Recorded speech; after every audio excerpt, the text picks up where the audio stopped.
In der Vergangenheit haben wir bereits darüber gesprochen, welche Vorteile das Mittelformat gegenüber kleineren Aufnahmeformaten hat. Und gerade erst in der letzten Woche habe ich euch ein paar Kameras gezeigt, um günstig in die Mittelformatfotografie auf Film einsteigen zu können. Heute sprechen wir mal über eine etwas ambitioniertere Kamera, die trotzdem noch relativ günstig ist. Nach dem Intro geht's los.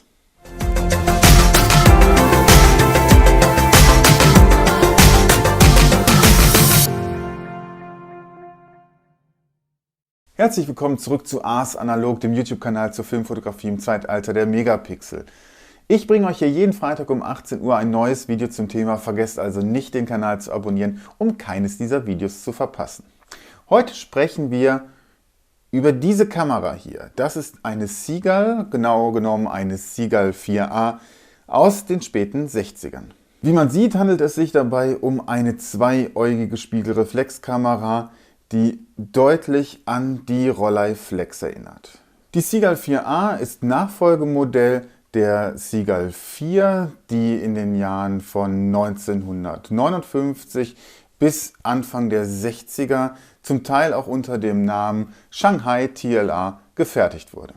Parallel zum Modell 4A gab es dann am Ende der 60er Jahre noch das Modell 4B, das eine einfache Variante der Kamera darstellte und korrespondierend im Vergleich zu den Rollei-Kameras dann einer Rollei-Cord entsprechen würde. Man muss aber sagen, dass diese Kamera keine exakte Kopie der Rolleiflex darstellt, sondern eher davon inspiriert ist und Elemente übernommen hat und gar nicht mit den Rolleiflexen konkurrieren sollte, sondern eher mit der japanischen Konkurrenz von Yashica.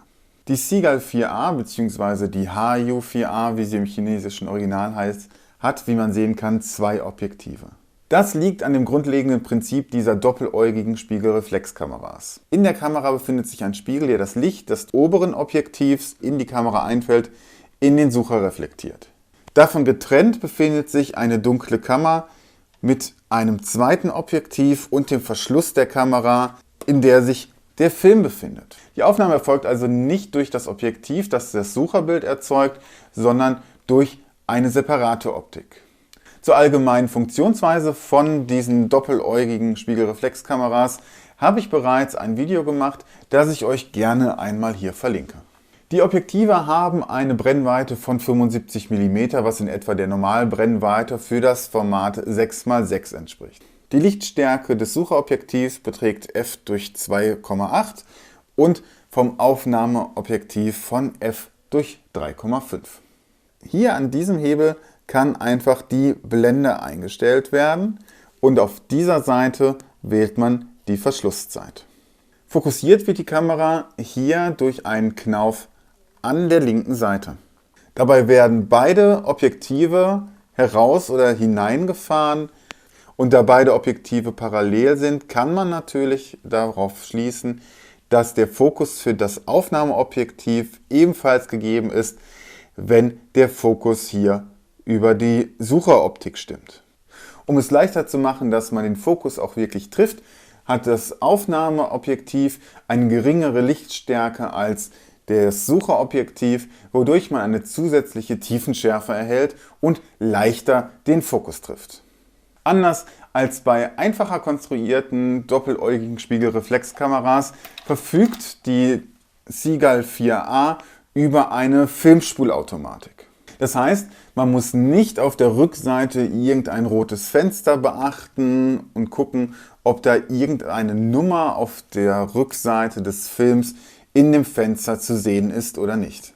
Beim Einlegen des Films muss man einfach darauf achten, dass der Startpfeil des Films hier mit den roten Punkten korrespondiert. Und hat man die Kamera dann sicher verschlossen, kann man einfach bis zum ersten Bild vorspulen. Beim Zurückdrehen des Hebels spannt man den Verschluss und schon kann ausgelöst werden. Zudem hat die Seagull 4A die Möglichkeit, Mehrfachbelichtung aufzunehmen.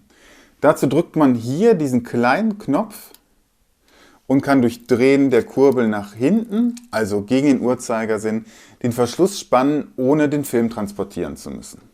In dem kleinen Fenster über der Kurbel wird übrigens angezeigt, auf welchem Frame man sich aktuell befindet. Schaut man auf die andere Seite, findet man hier den Fokusknauf, darin eine Tiefenschärfe-Skala, die einem Informationen über die Tiefenschärfe mit der korrespondierenden Blende gibt. Denn natürlich hat man hier bei diesem System keine Tiefenschärfe-Vorschau. Gefolgt wurde die 4A von Modellen wie der 4A 103, 104, 105 und so weiter, die immer wieder mal geringe Verbesserungen mit eingebracht hat. Zum Beispiel einen Blitzschuh, den es am Modell 4A nicht gibt. Die Blitzsynchro erfolgt hier über den PC-Port, also kabelgebunden, ohne einen Blitzschuh, aber man kann trotzdem dank des Zentralverschlusses des Objektivs mit jeder Belichtungszeit blitzsynchron fotografieren. Die wählbaren Verschlusszeiten beginnen bei Bulb, gehen über 1 Sekunde, über 2 Sekunden bis hin zu 125 Sekunde regulär und dann springen sie auf die 300 Sekunde als schnellste Verschlusszeit. Die Blende beginnt bei 3,5/4 und ist stufenlos wählbar. Der Fokus erfolgt typisch für eine Twin-Lens-Reflex über eine Mattscheibe mit entsprechenden Lichtschachtsucher und sogar einer Lupe, damit man den Fokus besser einschätzen kann. Anders als die Kameras anderer Hersteller oder Nachfolgemodelle verfügt die Seagull 4A über keinerlei Parallaxenausgleich. Das heißt, man muss immer berücksichtigen, dass das Sucherbild vom eigentlichen Aufnahmebild abweicht und diese Abweichung umso stärker wird, umso näher man am Motiv ist. Wie ihr euch schon denken konntet, verfügt diese Kamera über keinerlei Belichtungsmesser, was die Nutzung von einem externen Handbelichtungsmesser erforderlich macht. Dennoch handelt es sich um eine wunderbare, leicht zu bedienende und qualitativ hochwertige Kamera, die man für relativ wenig Geld bekommen kann. In den letzten Jahren ist der Preis allerdings deutlich gestiegen, so dass man wirklich schauen muss, ob man noch ein Schnäppchen bekommen kann. Man bekommt diese Kameras derzeit zu einem Sofortkauf von etwa 85 € von deutschen privaten Verkäufern bei eBay. Wenn man aber nicht überstürzt kauft, kann man bestimmt auch noch den ein oder anderen Euro sparen. Ein Preis von unter 70 € ist aktuell ein so guter Preis, dass ich in jedem Fall zuschlagen würde, falls ihr das nötige Kleingeld gerade zur Hand haben solltet. So, das war's für heute. Danke fürs Liken, Teilen, Kommentieren und fürs Zusehen natürlich und natürlich für dein Abo. Schreibt mir mal in die Kommentare, was ihr von solchen Kameras haltet oder ob ihr jetzt vielleicht Lust darauf bekommen habt. Ansonsten empfehle ich euch meinen Merch Store. Den verlinke ich euch natürlich unten in der Videobeschreibung, falls ihr Interesse an wunderbaren T-Shirts für Fotonerds habt.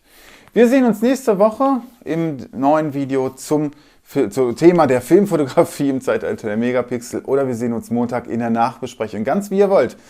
Ja, aber ohne dass ich das hier noch in die Länge ziehen will, sage ich jetzt einfach mal Ciao.